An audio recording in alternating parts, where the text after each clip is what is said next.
आज चाहिँ भैँसीको अचार बनाउने मासु ल्याएको छु तल दोकानमा गएर। अब यसको चाहिँ म अचार बनाएर हाल्छु ल, हेर्नुहोस् ल।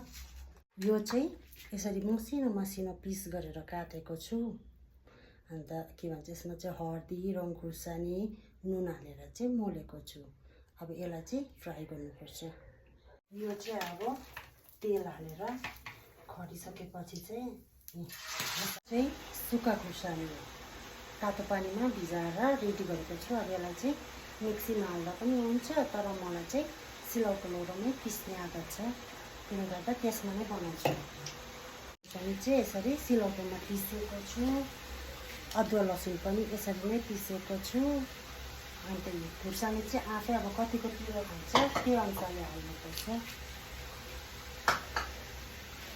अब यो तिल छ, यो तिल चाहिँ भुट्नुपर्छ अलिक रातो रातो बनाएर।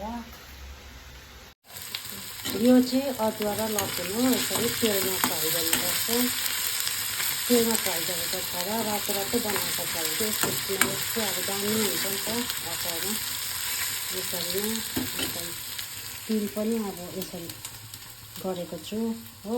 अलिकति अब तिल त्यहाँदेखि यो सुक्खा खुर्सानी हालेको छु मजाले पिसेर। अब अचार बनाउँदैछु। अन्त यो मासु पनि यसरी फ्राई गर्दा चाहिँ यतिको।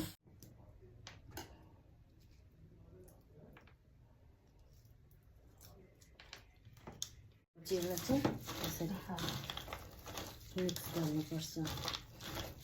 अब यो चाहिँ भरे भातसँग हुन्छ कि केसँग हुन्छ। 1.5 केजी मासुको चाहिँ अचार चाहिँ यति हुन्छ।